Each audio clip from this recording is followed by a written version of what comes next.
नमस्कार, आप सभी का the world sky weather YouTube channel पर हार्दिक स्वागत है। आज के वीडियो में अगले 15 दिनों के दौरान संपूर्ण भारत में किस प्रकार मौसमी हलचल होगी उसके बारे में जिक्र किया जाएगा, जिसमें सभी टॉपिक्स इंक्लूड होंगे, जैसे कि अभी बंगाल की खाड़ी में जो सिस्टम बनने वाला है उस सिस्टम का ट्रैक क्या रहेगा, उस सिस्टम की वजह से देश के किन किन राज्यों में भारी से अति भारी बारिश का दौर देखने को मिलेगा और कहां कहां जल भराव जैसी परिस्थितियां उत्पन्न हो सकती है। उसके बाद अगले 15 दिनों के दौरान बंगाल की खाड़ी में जो भी सिस्टम बनेंगे उनका ट्रैक क्या रह सकता है और उन सिस्टम की वजह से किस प्रकार बारिश की गतिविधियां उत्तर भारत, मध्य भारत, पूर्वी भारत और दक्षिण भारत के क्षेत्रों में आने वाले दिनों के दौरान दिखाई दे रही है। इसके अलावा जो वेस्टर्न डिस्टर्बेंस अभी अगले कुछ दिनों के दौरान उत्तर पश्चिम भारत के क्षेत्रों पर दस्तक देने वाला है, उसका असर उत्तर पश्चिम भारत के क्षेत्रों में किस प्रकार रहेगा उसके बारे में भी इसी वीडियो में जानकारी दी जाएगी।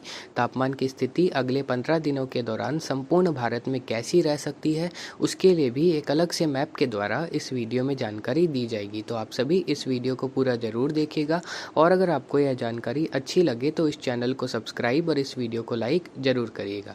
तो जो मैप आप अपनी स्क्रीन पर देख रहे हैं यह अगले 15 दिनों के दौरान होने वाली बारिश के लिए मेरे द्वारा बनाया गया है। इस मैप में अलग अलग कलर अलग अलग प्रकार की बारिश और अमाउंट की बारिश को दर्शाते हैं। अगर आपको अमाउंट जानना है तो आप मैप के साउथ वेस्ट पार्ट में देख सकते हैं। वहाँ जो भी कलर जितनी भी बारिश को दर्शा रहे हैं उसके बारे में जानकारी दी गई है। सबसे पहले मौसमी प्रणालियों के बारे में बात करें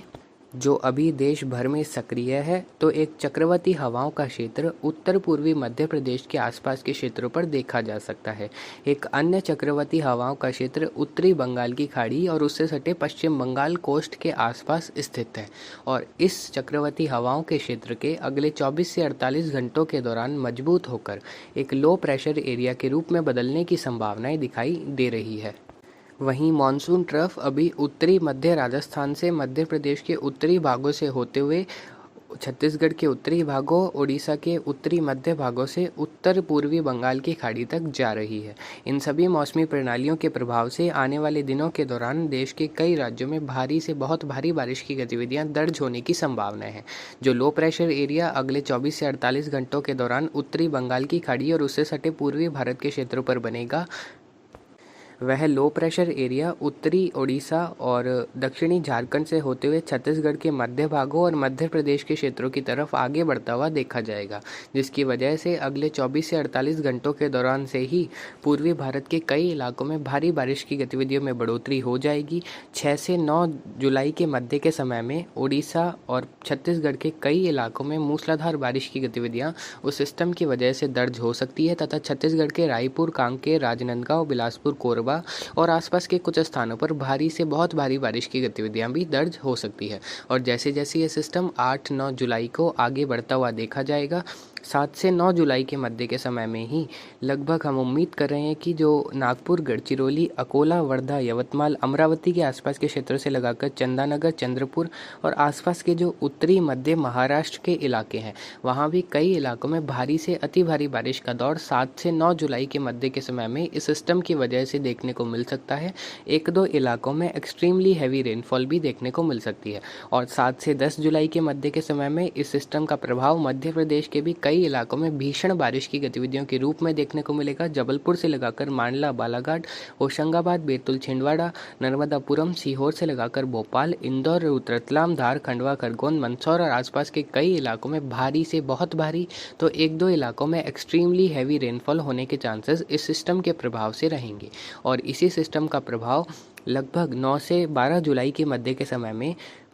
गुजरात के पूर्वी उत्तरी भाग और राजस्थान के भी कई इलाकों में भारी बारिश की गतिविधियों के रूप में देखने को मिल सकता है। कुल मिलाकर कहें तो जो अभी सिस्टम बनेगा उसका सर्वाधिक प्रभाव ओडिशा, छत्तीसगढ़, महाराष्ट्र, मध्य प्रदेश, राजस्थान और पूर्वी गुजरात के क्षेत्रों में दर्ज होगा। इसके अलावा अगले 24 से 48 घंटों के दौरान से ही उत्तर पश्चिम भारत के मैदानी राज्यों में भी बारिश की गतिविधियों में बढ़ोतरी होने की प्रबल संभावनाएं हैं, जिसके मद्देनजर लगभग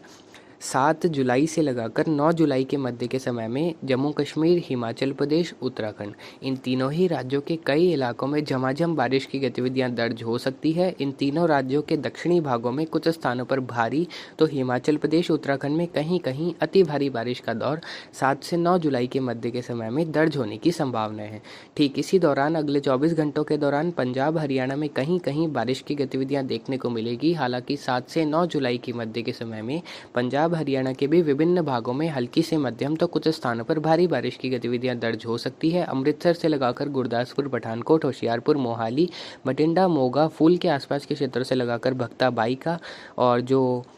बनिहाल के आसपास के क्षेत्र है, मंदलौट से लगाकर उत्तर पूर्वी पंजाब के कुछ स्थानों पर मध्यम से भारी बारिश की गतिविधियां भी दर्ज हो सकती है। इसके अलावा हरियाणा के भी हिसार, सिरसा, फतेहाबाद से लगाकर महेंद्रगढ़, नारनौल, झज्जर, रोहतक, पानीपत, सोनीपत, भिवानी और आसपास के अनेक स्थानों पर 7 से 9 जुलाई के मध्य के समय में अच्छी खासी बारिश और कुछ स्थानों पर भारी बारिश की गतिविधियां दर्ज हो सकती है। ठीक इसी दौरान राजस्थान के दक्षिण पश्चिमी भागों में बारिश की गतिविधियों में कमी देखने को मिलेगी। कुछ दक्षिण पूर्वी क्षेत्रों में भी बारिश की गतिविधियों में कमी रहेगी। वहीं उत्तर पश्चिमी राजस्थान और उत्तर पूर्वी राजस्थान के अनेक स्थानों पर बारिश की गतिविधियों में बढ़ोतरी अगले 24 से 72 घंटों के दौरान देखी जाएगी। गंगानगर, हनुमानगढ़ से लगाकर बीकानेर, चूरू, सीकर, झुंझुनू, नागौर, अजमेर, टोंक से लगाकर अलवर, भरतपुर, धौलपुर, करौली, सवाई माधोपुर और आसपास के इलाके शामिल रहेंगे। यहाँ अनेक स्थानों पर लगभग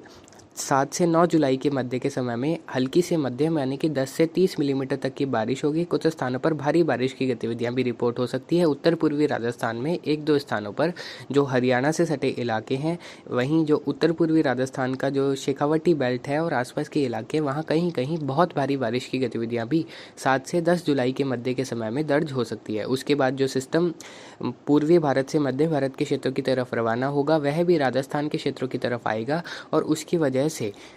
भी इन क्षेत्रों में बारिश की गतिविधियों में बढ़ोतरी होगी। वहीं एक मुख्य सिस्टम की बात करें तो 8 से लगभग 14 जुलाई के मध्य के समय में उत्तर पश्चिम भारत के क्षेत्रों पर एक वेस्टर्न डिस्टर्बेंस भी दस्तक देता हुआ दिखाई देगा।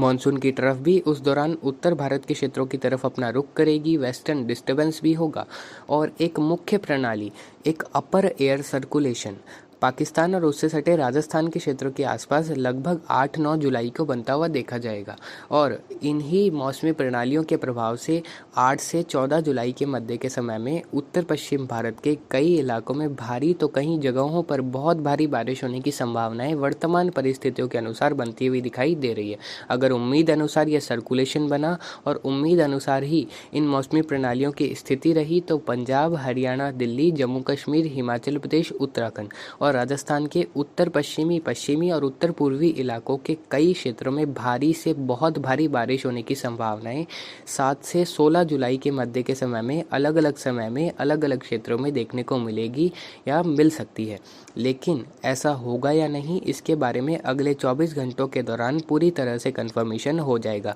कुल मिलाकर कहें तो आने वाले 10 से 15 दिन उत्तर भारत में सबसे सक्रिय रहने वाले हैं। पंजाब, हरियाणा, दिल्ली, उत्तर भारत के पहाड़ी राज्य, राजस्थान और उत्तर प्रदेश के कई इलाकों में जोरदार से भारी बारिश होने की संभावनाएं अगले 10 से 15 दिनों तक रहेगी और यहाँ सबसे सक्रिय मानसून की स्थिति इस सीज़न की अब देखने को मिलने वाली है। जो भी होगा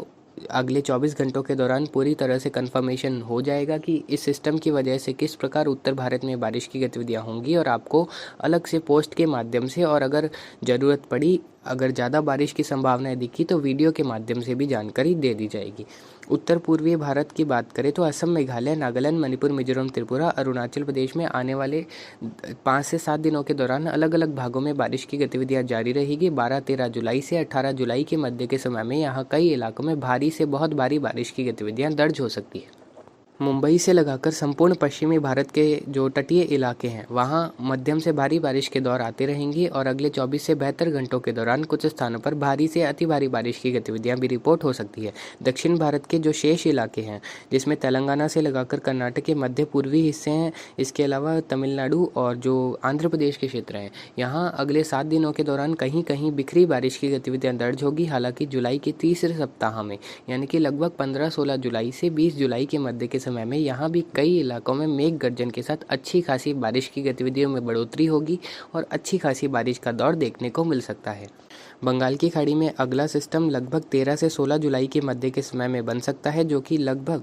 16-17 जुलाई से 22 जुलाई के मध्य के समय में पूर्वी भारत, मध्य भारत और उत्तर पश्चिम भारत के कई इलाकों में भारी से बहुत भारी बारिश की गतिविधियों को बढ़ाने में सक्षम हो सकता है। उससे पहले ही उत्तर भारत और मध्य भारत के कई इलाकों में जलभराव या बाढ़ जैसी स्थितियां उत्पन्न होने के लिए परिस्थितियां काफ़ी अनुकूल दिखाई दे रही है। आप मैप में भी देख सकते हैं, पंजाब, हरियाणा, दिल्ली के ज़्यादातर भागों में अगले 10 से 15 दिनों के दौरान 150 से 250 मिलीमीटर तक की बारिश होने की संभावनाएं दिखाई दे रही है। उत्तर पूर्वी राजस्थान में 250 से 400 मिलीमीटर तक की बारिश होने की संभावनाएं अगले 15 दिनों के दौरान काफ़ी प्रबल बनती हुई दिखाई दे रही है। मध्य प्रदेश के कुछ भागों में बाढ़ जैसी परिस्थितियां उत्पन्न होने की संभावनाएं इस समय और इस सप्ताह में दिखाई दे रही है। तो कुछ इस प्रकार अगले 15 दिनों के दौरान देश भर के कई राज्यों में झमाझम बारिश की गतिविधियां रिपोर्ट होगी। सक्रिय मानसून की स्थिति देखने को मिल सकती है। जो भी मौसमी प्रणालियों में अगर बदलाव आएगा तो the world sky weather channel आपको लगातार जानकारी देते रहेंगे, क्योंकि अभी मौसमी प्रणालियों में काफ़ी ज़्यादा बदलाव भी देखने को मिल रहे हैं। तो जिन क्षेत्रों में बारिश की संभावनाएं कम है वहाँ भी थोड़ी बढ़ सकती है, और जिन क्षेत्रों में थोड़ी ज़्यादा है वहाँ कम भी हो सकती है। इसके लिए आपको आगे ही जानकारी दी जाएगी। अब तापमान की स्थिति की बात करें तो जिस प्रकार आप अपनी स्क्रीन पर देख सकते हैं, उत्तर भारत और मध्य भारत, पूर्वी भारत में अगर इस प्रकार की बारिश की गतिविधियाँ होंगी तो निश्चित रूप से अधिकतम तापमान में काफ़ी गिरावट देखने को मिलेगी। पंजाब, हरियाणा, दिल्ली, राजस्थान और उत्तर प्रदेश के पश्चिमी भागों में ज़्यादातर भागों में अधिकतम तापमान 2 से 6 डिग्री सेल्सियस कम रहने की संभावनाएं अगले 15 दिनों के दौरान दिखाई दे रही है। मध्य प्रदेश के भी ज़्यादातर भागों में इसी प्रकार तापमान की स्थिति लगभग 4 से 6 डिग्री सेल्सियस कम देखने को मिल सकती है। बिहार के ज़्यादातर भागों में सामान्य तापमान देखने को मिल सकते हैं। कुछ उत्तर पूर्वी, उत्तर पश्चिमी भागों में सामान्य से कुछ अधिक भी तापमान दर्ज हो सकते हैं। वहीं छत्तीसगढ़, ओडिशा, झारखंड और महाराष्ट्र के भी ज़्यादातर भागों में सामान्य से कम ही अधिकतम तापमान लगभग 1 से 4 डिग्री सेल्सियस कम देखने को मिल सकते हैं। तेलंगाना के दक्षिणी मध्य भाग, कर्नाटक के पूर्वी उत्तरी भाग, आंध्र प्रदेश के दक्षिणी मध्य इलाके और तमिलनाडु के मध्य से लगाकर उत्तरी भागों में अधिकतम तापमान सामान्य से 2 से 4 डिग्री सेल्सियस ज़्यादा रहने की संभावनाएं इस समय अवधि के दौरान दिखाई दे रही है, क्योंकि यहाँ बारिश की गतिविधियाँ थोड़ी सी कमज़ोर अगले 7 से 10 दिनों के दौरान देखने को मिली। उसके बाद यहाँ भी बारिश की गतिविधियों में बढ़ोतरी पूर्ण रूप से देखने को मिलने वाली है। उत्तर पूर्वी भारत के कुछ अरुणाचल प्रदेश के उत्तरी भाग और मिजोरम के दक्षिणी भाग और कुछ असम के पश्चिमी इलाकों में अधिकतम तापमान सामान्य से 1 से 2 डिग्री सेल्सियस ज़्यादा रह सकते हैं। शेष भागों में सामान्य तापमान रहने की संभावनाएं इस समय अवधि के दौरान दिखाई दे रही है। कुल मिलाकर कहें तो देश के ज़्यादातर भागों में सामान्य से कम ही तापमान दर्ज होंगे अगले 15 दिनों के दौरान। कुछ दक्षिण भारत और पूर्वी भारत में ही सामान्य से 1 से 4 डिग्री सेल्सियस अधिकतम तापमान ज़्यादा रहने की संभावनाएं उन क्षेत्रों में रहेगी जहाँ बारिश की गतिविधियाँ थोड़ी सी कमज़ोर अगले 15 दिनों के दौरान दिखाई दे रही है। अब एक छोटी सी समरी वीडियो के लास्ट में देना चाहेंगे। तो जिस प्रकार आप अपनी स्क्रीन पर देख सकते हैं, फर्स्ट पॉइंट है, due to a formation of UAC यानी कि upper air circulation, WD, western disturbance and monsoon trough, heavy rain will happen over north west India. अगर इस प्रकार की मौसमी प्रणालियाँ उन क्षेत्रों पर उभरती है उत्तर पश्चिम भारत के क्षेत्रों में, तो निश्चित रूप से 7 से 16 जुलाई के मध्य के समय में उत्तर पश्चिम भारत के कई इलाकों में लगभग 3 से 4 दौर भारी बारिश के देखने को मिल सकते हैं। सेकेंड पॉइंट है, due to 2 or 3 circulation or a low pressure area, many parts of central and east India will receive heavy rains। 2 से 3 सर्कुलेशन या फिर लो प्रेशर एरिया के बनने की वजह से पूर्वी भारत और मध्य भारत के भी कई इलाकों में अगले 15 दिनों के दौरान भारी बारिश व कई इलाकों में अति भारी बारिश का दौर देखने को मिल सकता है, जिसमें मध्य भारत विशेषकर प्रभावित रह सकता है। थर्ड पॉइंट है, thunderstorm activities will pick up over parts of south India during 3rd week of July. जिस प्रकार जुलाई माह के मौसम पूर्वानुमान के वीडियो में बताया था, जुलाई के तीसरे और चौथे सप्ताह में दक्षिण भारत के कई इलाकों में मेघ गर्जन के साथ बारिश की गतिविधियों में बढ़ोतरी देखने को मिलेगी। फोर्थ पॉइंट है, maximum temperature will remain in normal to below normal category over most parts of north and central India. उत्तर भारत और मध्य भारत के ज़्यादातर भागों में अगले 15 दिनों के दौरान अधिकतम तापमान सामान्य व सामान्य से कम ही रहने की संभावनाएं काफ़ी प्रबल बनती हुई दिखाई दे रही है। फिफ्थ पॉइंट है, there will be a flash flood risk in north and central India in view of upcoming strong weather activities। अगर उत्तर पश्चिम भारत और मध्य भारत में जिस प्रकार की मौसमी प्रणालियाँ उभरती हुई दिखाई दे रही है वह लगभग उसी क्षेत्र के आसपास बनती है, तो उत्तर भारत और मध्य भारत के कई इलाकों में अलग अलग समय में अलग अलग क्षेत्रों में जलभराव जैसी स्थितियाँ उत्पन्न होने की भी संभावनाएं रहेंगी अगले लगभग 7 से 10 दिनों के दौरान। Sixth pointer, normal to above normal rainfall is expected to happen during this period overall in India. अगले 15 दिनों के दौरान लगभग देश भर के एवरेज पीरियड के या फिर एवरेज देखा जाए तो देश भर में सामान्य से अधिक ही बारिश होने की संभावनाएं दिखाई दे रही है, जिसमें सबसे अधिक बारिश का कोटा उत्तर पूर्वी भारत, मध्य भारत और उत्तर पश्चिम भारत के क्षेत्रों में देखने को मिलेगा। तो फिलहाल अभी की अपडेट के लिए इतना ही। आगे की जानकारी के लिए बने रहे the world sky weather channel के साथ। नमस्कार, जय हिंद, जय भारत।